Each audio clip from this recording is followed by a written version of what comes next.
शुरुआत हम कर रहे हैं झारखंड के मुख्यमंत्री हेमंत सोरेन की खबर से। आज रांची स्थित जो ईडी का दफ्तर है वहां वो पहुंचेंगे। ईडी ने समन कर आज उन्हें पूछताछ के लिए बुलाया है। हेमंत सोरेन को अवैध खनन से जुड़े मनी लॉन्ड्रिंग केस में ईडी ने समन भेजा है। सोरेन ने ईडी से 3 हफ्ते का वक्त जो है वो मांगा था, उसके बाद ये दूसरा समन उनको दिया गया है, लेकिन ईडी ने सोरेन का ये वक्त जो है वो नहीं माना था।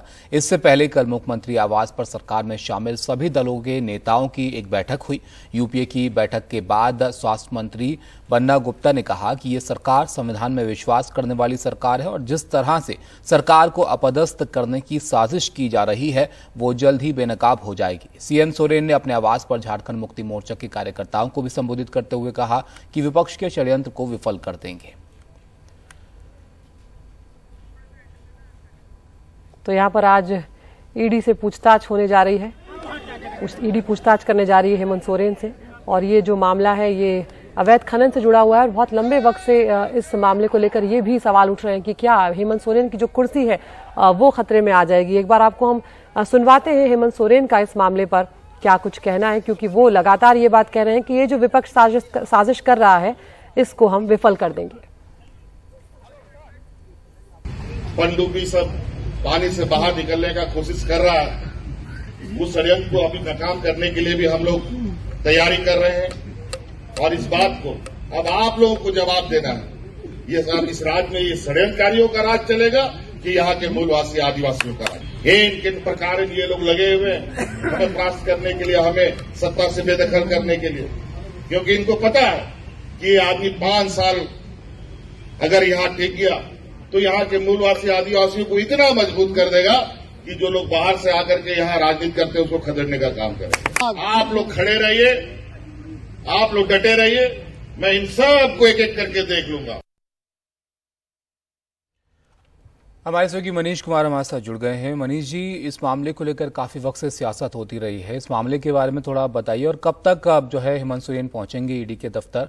और पिछली बार जब उनको समन किया गया था तो कार्यकर्ता काफी सारे रांची आए थे, आज भी कुछ ऐसी तैयारी है क्या? ताबिश, आपके कई सारे सवाल के कई सारे पहलू हैं। हाँ, आज भी कार्यकर्ता बड़ी संख्या में रांची में कैंप कर रहे हैं, लेकिन क्या वो हेमंत सोरेन के साथ जाएंगे इसके बारे में स्थिति अभी स्पष्ट नहीं है। लेकिन हाँ, 11 बजे के बाद मुख्यमंत्री आवास में जो यूपीए के विधायक दल के नेता हैं, जिसमें झारखंड मुक्ति मोर्चा, कांग्रेस और आरजेडी के विधायक हैं, वो वहीं पर उपस्थित रहेंगे और पूरे घटनाक्रम यानी कि जब तक उनसे पूछताछ चल रहा है वो वहां पर कैंप करेंगे कि जिससे कि कोई अलग अलग कोई किसी तरीके का कोई कंफ्यूजन ना हो। हेमंत सोरेन जहां तक ईडी के दफ्तर में जाने का सवाल है तो वो 11 बजे के बाद 11 से 12 के बीच में किसी भी समय जो है वहां पर पहुंचेंगे। उसके पहले 10 बजे अब से कुछ देर के बाद जो है वो अपने घर पर एक संवाददाता सम्मेलन को संबोधित कर रहे हैं।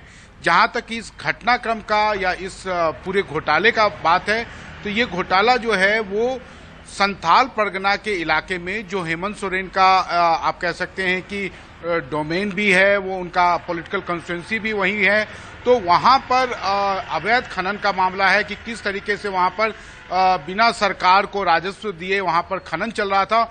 और इस मामले में कई लोग गिरफ्तार हुए हैं, जिसमें एक अमित अग्रवाल हैं जो हेमंत सोरेन के करीबी बताए जा रहे हैं, पंकज मिश्रा जो वहां पर उनके विधायक प्रतिनिधि थे उनको भी ईडी ने गिरफ्तार किया है, उनके खिलाफ चार्जशीट किया है। इसके अलावा अगर आपको याद हो तो करीब 6 महीने पूर्व जो है पूजा सिंघल जो यहाँ की खान सचिव होती थी उनको भी अभी भी वो न्यायिक हिरासत में है। और इसके अलावा एक प्रेम प्रकाश हैं जो पॉलिटिकल व्हीलर डीलर माने जाते हैं।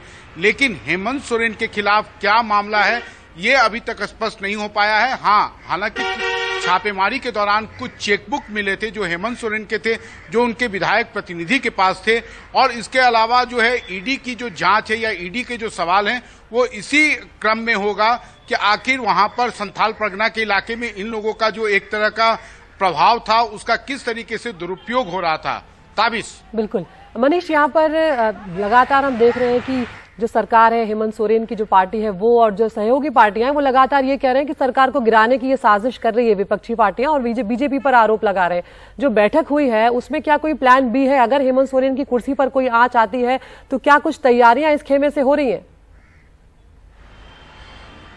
देखिए, निश्चित रूप से हेमंत सोरेन ने अब उनके सरकार को अगले महीने 3 साल होंगे और उसमें उनके जो विपक्ष के लोग हैं वो भी इस मामले में उनकी दाद देते हैं कि किस प्रकार से उन्होंने अभी तक अपना पूरे विधायक दल को या पूरे यूपीए को जो है एकजुट बनाए रखा है और अभी तक उसमें वो कामयाब रहे हैं। निश्चित रूप से सबको ये आशंका है कि अगर ईडी उन्हें गिरफ्तार करती है तो उनका अगला कदम क्या होगा।